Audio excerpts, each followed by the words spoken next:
comenzamos otro nuevo bloque junto a La Ranchada TV, junto a la audiencia que está del otro lado a través del Facebook Live, pero también a través de la 103.9. Hoy estamos hablando de la situación migrante en Córdoba y en nuestro país y también lo que tiene que ver con las luchas que llevan adelante las organizaciones migrantes aquí en Córdoba y también las reflexiones en torno a todo lo que viene sucediendo aquí en nuestra ciudad. Así que no se muevan del Facebook Live y no se muevan de la 103.9 porque ahora tenemos un invitado, un amigo de la casa, se puede Así decir. es, para hablar del tema de comunicación y migraciones, para hablar del tema del tratamiento mediático que se hace del tema migrante en Córdoba y en la Argentina. Es Javier Tolcacher, periodista, amigo de la casa, es un integrante de esta emisora, también es columnista de todos nuestros programas acerca de la Patria Grande, acerca de lo que pasa en América Latina. Así que Javier, buenas tardes, un gusto tenerte aquí en el micrófono de Rancho una vez más. Hola Daniel, hola Emilia. Bueno, feliz como siempre de estar acá y de poder contribuir. Bueno, por allí a lo mejor nosotros decíamos con Emilia recién, preguntarte, antes de que pasemos a la temática que hoy nos convoca, que es el tema de lo mediático y la cuestión de la comunicación vinculado a la temática migraciones o la temática migrante, te queremos preguntar dos reflexiones acerca de lo que está pasando en América Latina, lo que está pasando en la Patria Grande, especialmente de lo que está sucediendo en Chile, porque todos tenemos conocimiento de lo que está pasando allí en el país trasandino, y también, bueno, qué pasó con las elecciones bolivianas, que también es algo que está debatiendo hoy en América Latina. Simplemente una reflexión tuya de esto, Javier. Bueno, en Chile a lo que estamos asistiendo en realidad es al fin demorado de la dictadura pinochetista. Eso es lo que estamos viendo en realidad.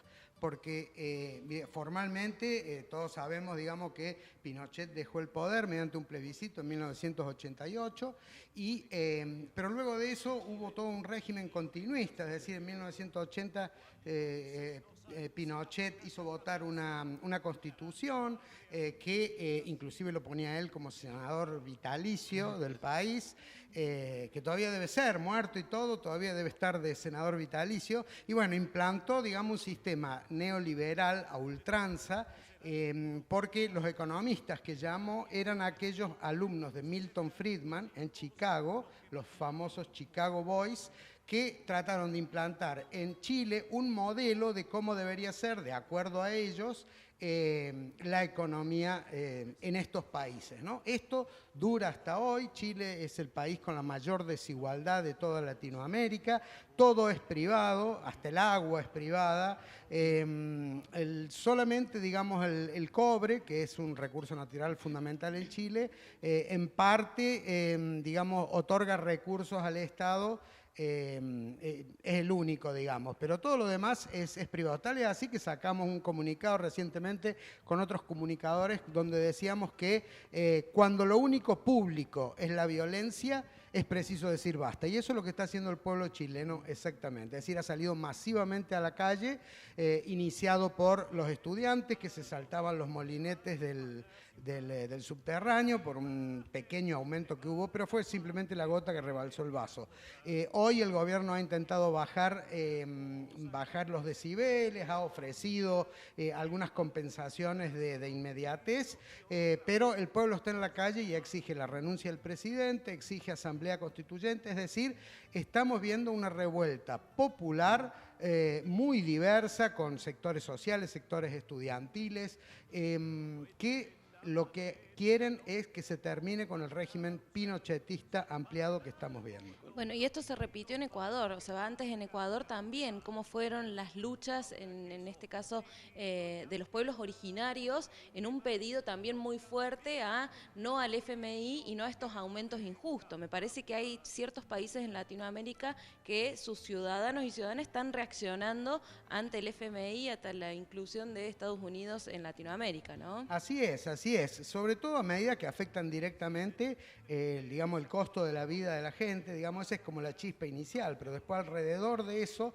se forma un acumulado de cosas que la gente como día a día aguanta, por decirlo de alguna manera, y entonces explota masivamente. En el caso de los pueblos originarios, ellos tienen una historia de mucha fuerza de movilización. Ellos cuando bajan de los cerros, porque es exactamente geográficamente es así, ellos bajan de la montaña, Quito inclusive es un lugar alto, pero igual ellos bajan, y entonces normalmente lo que ha sucedido es que ellos han logrado tumbar a presidentes. En este caso el presidente se huyó a Guayaquil, se refugió detrás del ejército, que de momento lo bancó. La situación no se ha resuelto todavía, el presidente prometió algunas cosas, dio de baja un decreto, el 833, pero bueno, ahí no acaba la cosa, hay que estar muy atento a lo que puede suceder, porque nuevamente, una vez más, el gobierno de Lenín Moreno ha traicionado lo que dijo que iba a hacer.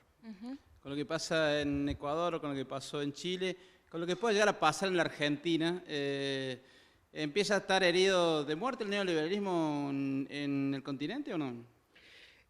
Bueno, no hay que cantar victoria, acá en Argentina sí, podemos cantar victoria, pero yo creo que hay que estar muy atentos, porque acá se trata como de una pelea geopolítica mundial, en la cual Estados Unidos es uno de los actores principales en declive, y ellos han armado un mosaico de situación para, digamos, básicamente seguir, que Latinoamérica le siga perteneciendo a ellos como patrio trasero, con sus recursos, como mercados principales, etcétera, y no va a ser tan fácil que ellos suelten la sartén que creían tener por el mango, claro, ¿no? Ahora se les está complicando el panorama con el triunfo de López Obrador en México, ahora con lo que puede suceder este domingo en Argentina, con lo que ha sucedido en Bolivia, donde ha ganado Evo Morales, Venezuela resiste, Cuba resiste, o sea, pareciera como que puede haber una reconfiguración de una alianza entre los progresismos y los gobiernos de izquierda que resista el intento de enajenación y servilismo, ¿no?, que promueve Estados Unidos. Pero no es tan sencillo, hay que estar atento y hay que trabajar, digamos, mosaico por mosaico, despacito, y sobre todo yo creo que creando conciencia popular. Es decir, cada derrota y cada victoria tiene que servirnos para que nuestros pueblos estén cada vez más claros, cada vez más esclarecidos. Recién hablabas a Evo, más allá de que se está discutiendo si supera o no supera el 10%, la diferencia, sin embargo, el pueblo boliviano vuelve a ratificar una nueva presidencia de Evo Morales, ¿o no? Sí, no, ya no se discute, claro, ¿no? O sea, los resultados del cómputo definitivo del Tribunal Supremo Electoral de Bolivia dieron 10,56 de diferencia según la Constitución boliviana, más de 40% en los votos y más de 10 de diferencia, otorgan el triunfo en primera vuelta. Hay que decir que, por supuesto, el campo, los originarios, los Santa indígenas, no, al revés, la zona, sobre todo Cochabamba, La Paz, el campo, la ruralidad, los pueblos originarios son sin ninguna duda el sostén de Bolivia. Y esto hay que verlo en un contexto mayor. Estamos hablando de 500 años de vejación, de 500 años de explotación, de expolio, ¿no? Entonces, esas cosas de que Evo se quiere perpetuar en el poder, esas son mentiras mediáticas, son matrices que arman. Acá estamos hablando de un pueblo que tiene casi el 50% de la población boliviana es originaria, que ha recobrado su dignidad, que ve un camino a futuro y quiere fortalecerla. Por el contrario, las clases medias, altas, digamos, no la ven tan clara, no quieren, igual que en muchos lugares, no quieren que el pobrerío se les acerque en calidad de vida, no quieren otorgar iguales derechos, entonces de alguna manera votan por opciones burguesas, opciones plutocráticas. Así que en ese contexto general histórico hay que también calibrar la actual elección de Bolivia, que ha dado como ganador indiscutible a Evo Morales. Clarísimo, Javier, te agradecemos este panorama, pero te quedas un ratito acá con nosotros y ya volvemos y hablamos de migrantes y medios de comunicación, ¿te parece? Con mucho gusto. Gracias. Muy bien. Quédense en Facebook Live, quédense en la 103.9 porque ya venimos con más. No, por favor, iba a dar inicio. Le quería contar a los oyentes que nos pueden seguir a través del Facebook Live, a través de las redes sociales. Nos encuentran en Instagram y también en Twitter, y si no, a través de la 103.9. Y después vamos a compartir todo a través de laranchada.com.ar. Bueno, le comentamos a la gente que seguimos aquí en la hora de las villas y los barrios, en esta transmisión especial en La Ranchada TV. Estamos con Javier Tolcachier, hablamos sobre la situación de América Latina recién, pero bueno, lo convocamos a Javier para que nos ayude a pensar y a reflexionar el tema de los medios de comunicación y la temática migrante. El tratamiento que hacen los medios de la población migrante, la forma en que se menciona, se nombra, porque si vos nombrás de una forma u otra, estás poniéndole toda una intencionalidad en ese nombramiento de la persona. Entonces, por eso es que, bueno, ¿qué dicen los medios en relación al tema de las migraciones y la población migrante, Javier? Esa es la primera convocatoria que te hacíamos. Bueno, hay que decir que el tratamiento de los migrantes en Argentina se ha sutilizado mucho, se ha hecho muy sutil. O sea, si bien el tratamiento es discriminatorio, digamos que lo barnizan y le hacen una utilización política muy grave, ¿no? Por ejemplo, se ha utilizado políticamente mucho el tema de la migración venezolana durante el gobierno que ahora termina, y entonces todos los emigrantes venezolanos, en realidad, muchos reportes era como que eran buenos, porque estaban escapando de un régimen dictatorial, malo, pobre, ¿no? Entonces se los pintaba como víctimas, o sea, no era... Es un caso específico, un caso particular, sí, pero denoto, digamos, la sutileza, digamos, en el tratamiento, ¿no? Por lo demás, en general, el tratamiento del migrante tiene ejes como, por ejemplo, continuar acusándolos de la desocupación o de la precarización laboral. Por ejemplo, traje un par de títulos, uno de Infobae que dice: los migrantes sudamericanos ya representan 1 de cada 13 trabajadores en la Argentina. Y en el texto de la nota dice que los migrantes... digamos, en relación proporcional a la cantidad de migrantes, ya ocupan más puestos de trabajo que los nacionales, ¿no? O sea, muy sutil, no es así tan brutal como en la época nazi, ¿no? Donde directamente iban a los bifes, pero con una sutileza muy grande se sigue culpando al migrante de la desocupación o de la precarización. Lo mismo otro título de perfil que dice: casi el 70% de los migrantes venezolanos en Argentina trabaja en negro, o sea, poniéndolos en una situación de irregularidad, que posiblemente muchos de ellos debe ser verdad que trabajan en negro, pero bueno, de esa manera los pone en una situación, digamos, de flagrancia que es rayana con la criminalización. Por otra parte, se culpa a los migrantes del deterioro de la salud, del deterioro de la educación, ¿no? Todos habrán leído las notas de los chilenos o la gente que viene de otros países a estudiar, porque acá la educación es gratuita.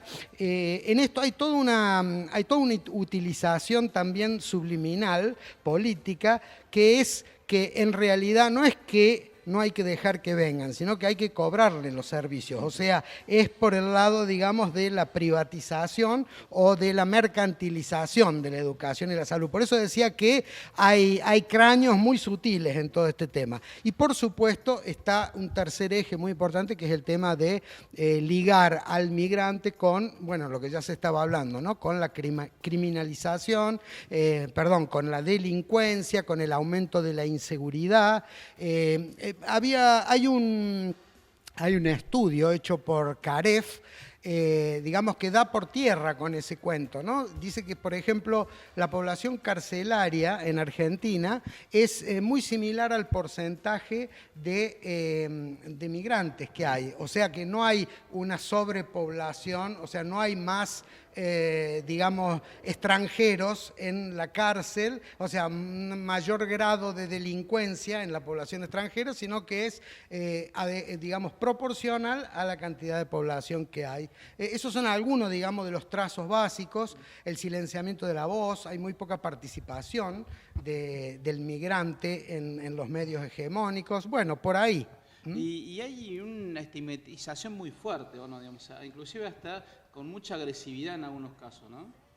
Sí, por supuesto, está el tema, por ejemplo, de los vendedores en la calle, ¿no? Por ejemplo, el famoso caso de los manteros senegaleses, ¿no? Africanos que venden en la calle.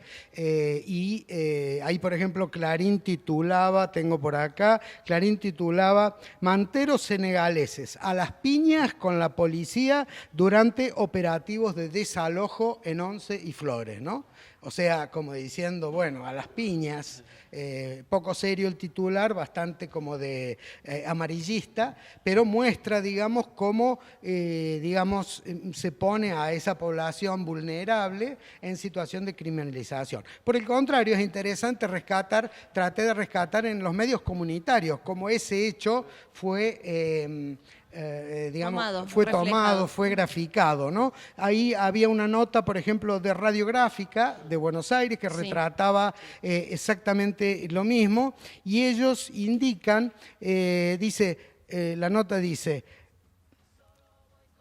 en diálogo con Mauro Caballén, con un reportero, el referente de Vendedores Libres sostuvo que lo que pasó el martes no se trata de algo excepcional. El jefe de gobierno en la lucha con los vendedores ha fracasado en la calle. O sea, la nota se titula "Violencia institucional, agresión policial contra vendedor senegales". Es una muestra clara, digamos, de dos formas de tomar una misma noticia desde dos perspectivas distintas. Una desde la perspectiva del medio hegemónico, otra desde la perspectiva comunitaria y popular. Bueno, aquí en Córdoba hay diferentes espacios de radios comunitarias, como es Radio Sur a través de Secopal o Radio La Ranchada, nosotros, que vienen trabajando tal vez y participando en espacios de luchas migratorias aquí en nuestra provincia, en nuestra ciudad, ¿no? Y eso refleja que se puede dar otro tratamiento a la noticia de los migrantes y las migrantes, ¿no?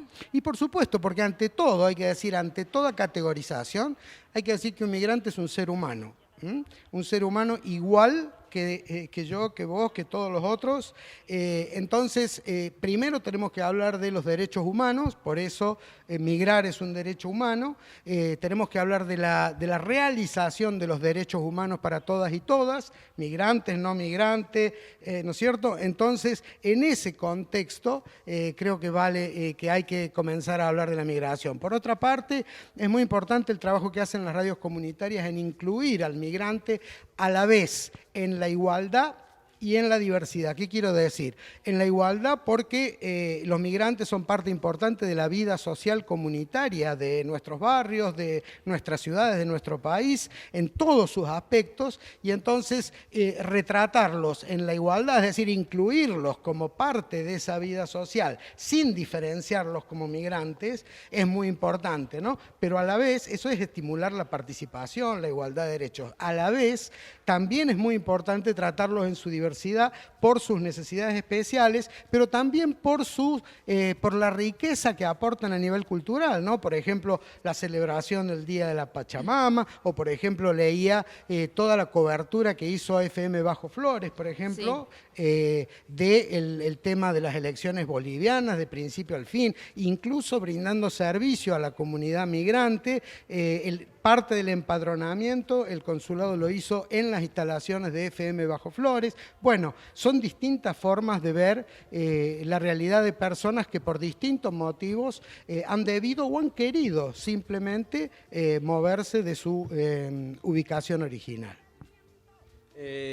Javier, yo pensaba cuando ibas hablando recién, hay un sentido común, digamos, instalado en la población donde hay estigmatización hacia la población migrante. Pasa cuando se escuchan algunos